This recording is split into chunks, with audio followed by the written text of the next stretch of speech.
और एक बड़ा मामला सुबह सामने आया जिससे कहीं ना कहीं सबको हैरानी हुई है, लेकिन ये अपने आप में एक बड़ा फैसला माना जा रहा है जो कि सुप्रीम कोर्ट की तरफ से आया है। सर्वोच्च न्यायालय का ये जो फैसला है ये दिल्ली दंगों को लेकर है। कहा यह जा रहा है कि दिल्ली दंगों को लेकर आरोपी पक्ष की तरफ से जो याचिकाएं सुप्रीम कोर्ट में लगाई गई थी उनको खारिज कर दिया गया है। अब इसको लेकर बीजेपी का बयान सामने आया है। क्या कुछ बयान है पहले वो आपको सुना देते हैं, उसके बाद इस पूरे मामले पर ज्यादा जानकारी के लिए हमारे संवाददाता से जुड़ेंगे, मगर उससे पहले बयान सुनिए। देश के सर्वोच्च न्यायालय का फैसला स्वागत योग्य है। जो लोग भारत को टुकड़े टुकड़े करने का सपना देख रहे हों, षड्यंत्र बुन रहे हों, मकड़ जाल बुन रहे हों, योजनाएं बना रहे हों, चिकन नेक से काटेंगे, यहां से काटेंगे, वहां से काटेंगे, उन लोगों का जेल में रहना, उन पर कठोर कार्रवाई होना बहुत जरूरी है, बहुत जरूरी है। देश सबसे ऊपर है, देश की एकता, अखंडता, देश की प्रभुसत्ता, उससे ऊपर कुछ भी नहीं। और न्यायालय ने जो निर्णय लिया है वो स्वागत योग्य है। ऐसे लोगों की जगह कठोर कारावास है। जी, तो ये आप सुन रहे थे सीधे तौर पर बीजेपी महासचिव को, जिनका ये साफ तौर पर कहना था कि ये जो फैसला है ये स्वागत योग्य है, जिसमें वो ये साफ तौर पर कहते हुए नजर आ रहे थे कि जिन लोगों की बेल जो है खारिज की गई है उनको जेल में ही रहना चाहिए और कार्यवाही होना उनके ऊपर बहुत ज़रूरी है, क्योंकि देश की एकता और प्रभुसत्ता जो है वो सबसे ऊपर है। इस पर ज़्यादा जानकारी के लिए हमारे साथ दिल्ली से जुड़ रहे हैं दीपक कुशवाहा, उनसे ज़्यादा जानकारी लेंगे। दीपक, आज ये बड़ा फैसला सुप्रीम कोर्ट की तरफ से आना कि सुप्रीम कोर्ट ने दिल्ली दंगों के आरोपी उमर खालिद और शर्जील इमाम को जमानत देने से इनकार कर दिया। साथ ही साथ ये भी जानकारी सामने आ रही है कि तकरीबन 1 साल तक अपील करने पर भी रोक जो है वो लगा दी है। अपने आप में बहुत बड़ा मामला है, क्या ज्यादा जानकारी मिल रही है? दीपक, आपकी आवाज जो है वो हमें नहीं मिल पा रही है। दीपक, देखिए, अगर बात की जाए इस पूरे मामले की तो अपने आप में बहुत बड़ा मामला है, क्योंकि उमर खालिद और शर्जील इमाम ये वो लोग हैं जिनके ऊपर कई तरीके के देश के खिलाफ कृत्य करने के गंभीर आरोप लगे और काफी समय से ये जेल की सलाखों के पीछे हैं। उमर खालिद की बात की जाए तो लगातार उन्होंने अपील भी की, मगर उनकी अपील बार बार खारिज होने के बाद अब एक बड़ा फैसला जो है ये सुप्रीम कोर्ट की तरफ से लिया गया है, जिसमें ये कहा गया कि 1 साल अपील भी अब नहीं कर पाएंगे ये, और 5 आरोपियों को जो है वो बेल मिल चुकी है। इस मामले में ये कहा जा रहा है 5 अन्य आरोपियों को 12 शर्तों के साथ जमानत दे दी गई है। सुप्रीम कोर्ट ने कहा है कि उमर और शर्जील 1 साल तक इस मामले में जमानत याचिका दाखिल नहीं कर सकते, यानी 1 साल तक अभी इन दोनों को ही जेल की सलाखों के पीछे काटने पड़ेंगे। आपकी जानकारी के लिए बता दें कि दिल्ली में फरवरी 2020 में हिंसा भड़की थी, इसमें 53 लोगों की मौत हुई थी, 250 से ज्यादा लोग घायल हुए थे, 750 से ज्यादा FIR जो है वो दर्ज की गई थी। तो अपने आप में बहुत बड़ा मामला है। दीपक, मेरी आवाज सुन पा रहे हैं आप? दीपक, मेरी आवाज सुन पा रहे हैं? जी दीपक, क्या जानकारी है आपको ज्यादा मिल रही है इस पूरे मामले में? जी, आपकी आवाज आ रही है, आपकी आवाज। सर्वोच्च अदालत का इस मामले पर फैसला सामने आना अपने आप में हर किसी को चौंका रहा है, ऊपर से वो भी उमर खालिद और शर्जील इमाम को लेकर जो फैसला दिया गया है वो हैरान कर देता है। बिल्कुल, क्योंकि देखिए सर्वोच्च न्यायालय ने आज जिस तरीके से एक बड़ा फैसला सुनाया है ये बिल्कुल दिल्ली के दंगों के लिए एक बड़ी खबर है, क्योंकि जिस तरीके से दिल्ली में दंगा हुआ फरवरी के माह में 2020 में, और ऐसे में JNU के छात्र शर्जील इमाम और दूसरा जो उमर खालिद, ये 2 बड़े नाम जो है इस दंगे में निकल के सामने आते हैं। और उसके बाद क्योंकि लगातार इन पर ये आरोप लगे थे कि ये भड़काऊ भाषण और दंगों को भड़काने का जो पूरा आरोप जो है इन दोनों के ऊपर लगा था। हालांकि के साथ 5 अन्य आरोपी भी जो थे, लेकिन आज सर्वोच्च न्यायालय ने जो है अपने आदेश के अंदर जो 5 अन्य लोगों को जो है जमानत जरूर दे दी है, लेकिन इन दोनों को जमानत देने से जो है सुप्रीम कोर्ट ने मना किया और ये भी कहा कि अभी 1 साल और जो है इनको अभी जेल के अंदर रहना पड़ेगा। लेकिन क्योंकि देखिए जब ये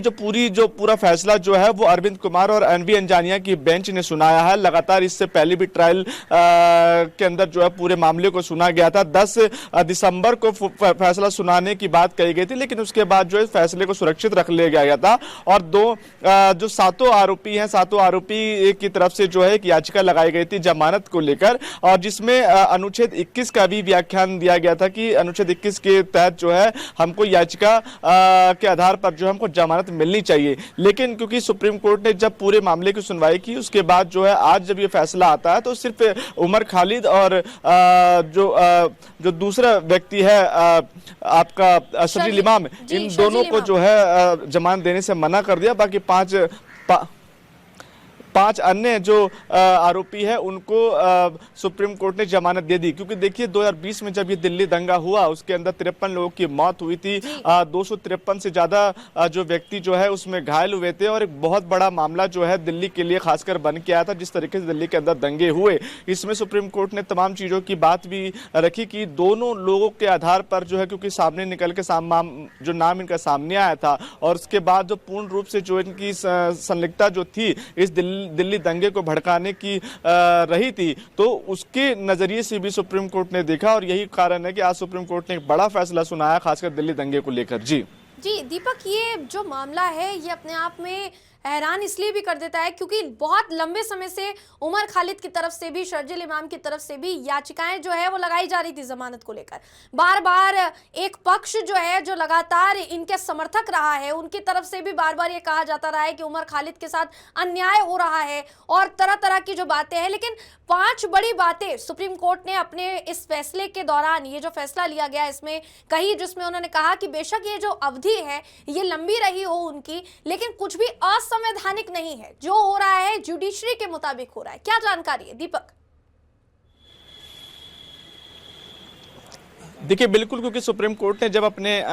पूरा आदेश जब दिया उसमें 4 मुख्यतः बड़ी बातें रही। उसमें कहा, अदालत ने कहा कि अभियोजन और सबूतों दोनों के लिहाज से उमर खालिद और शर्जील इमाम की स्थिति अन्य 5 आरोपी की तुलना से अलग है, और यही कारण है कि